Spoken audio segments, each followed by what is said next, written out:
Bonjour à tous. Je fais cette vidéo pour faire un complément à ma dernière vidéo sur les formules nommées.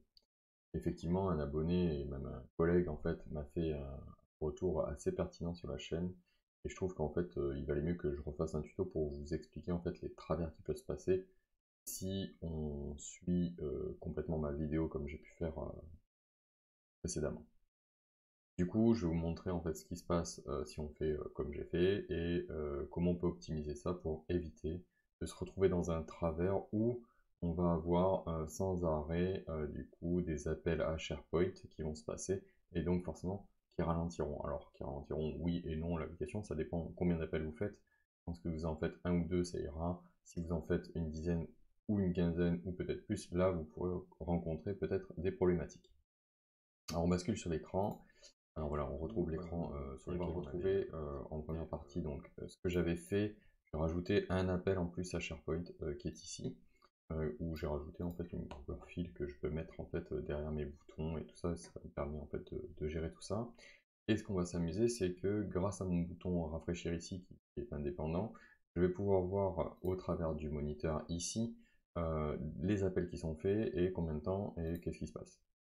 Donc, on va faire un petit play, je fais rafraîchir, à partir de là, on va basculer ici, et on voit qu'en fait, pour le fil, il y a eu un appel, pour la police, il y a eu un appel, et pour le background, il y a eu un appel. Puisque du coup, si vous vous rappelez bien, hop là, dans la partie du app, dans la partie formulas, on va bien retrouver donc le background, le police color et le fil qui sont des appels à SharePoint.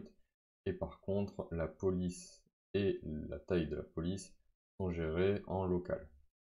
On va du coup s'amuser, on va commenter ceci, hop là, et on va faire apparaître ce que j'ai mis en place et qui est différent. Et du coup, je pense que de suite, on peut aller là et on va se rendre compte en fait, on a un seul et même appel. Ce seul appel là va durer 172 millisecondes. Donc je sais pas si vous voyez en fait ici, on a des appels qui durent un peu plus de 200 millisecondes, voire 250 millisecondes en fait, à chaque fois. Et ici, on est à 172. Donc on a quand même déjà optimisé la chose puisqu'on va récupérer en fait 4 lignes directement avec un appel aussi court. Donc, le but, ça va être de se dire, ok, alors pour le coup, j'ai fait une structure où j'ai créé donc une variable qui s'appelle ftheme. Enfin, la variable ftheme va me permettre de choisir un thème de couleur que j'aurais prédéfini dans mes listes SharePoint.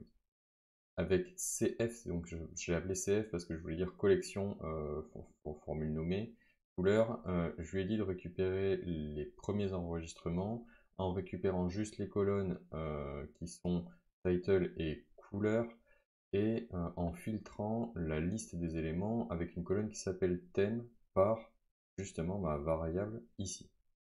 Ce qui fait que dès que je vais changer ici avec un autre, automatiquement je vais avoir un changement qui va s'opérer.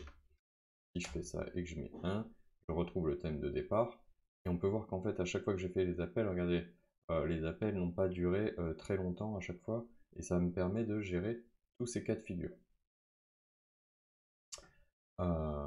Et derrière, en fait, ce qui se passe, c'est que mes formules background, enfin oui, voilà, mes variables formules nommées, donc f background, f police color et f fill, sont automatiquement en fait recherchées avec le lookup depuis la collection couleur. En fait, je sais pas si vous voyez collection couleur, qui permet du coup d'optimiser ce que je fais. Donc on peut s'imaginer derrière avoir carrément dans ces thèmes de couleurs aussi la police et la taille qui sera encapsulée. Bon, après la taille, je ne sais pas si c'est vraiment utile puisque vous allez certainement peut-être gérer plusieurs tailles dans votre application. Si vous devez toutes les modifier une à une, ça risque d'être un peu compliqué. Donc à voir. Et donc du coup pour faire tout ça, j'ai juste rajouté dans ma liste SharePoint une colonne thème ici, où du coup j'ai décidé que j'avais 3 couleurs par thème. Alors après, vous pouvez définir 10, 15, 20, 30 couleurs. En fait, c'est vous qui verrez l'utilité que vous avez d'avoir beaucoup ou pas beaucoup de couleurs. Moi je suis parti juste avec 3 et c'est surtout pour l'exemple. Après, vous pouvez faire comme vous le souhaitez.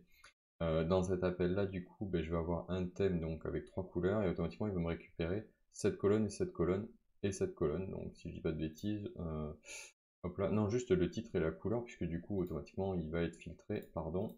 Je filtre sur la colonne thème, mais je récupère juste titre et couleur pour optimiser et pas avoir en fait de variables, enfin une collection très grande. Donc ce qu'on peut en retenir, c'est que oui, j'ai fait une petite erreur, bah oui, ça arrive à tout le monde. Je remercie du coup cet abonné qui m'a fait signe, enfin d'ailleurs collègue aussi, pour que bah, je vous rétablis un peu peut-être la vérité et que vous utilisiez correctement les formules nommées.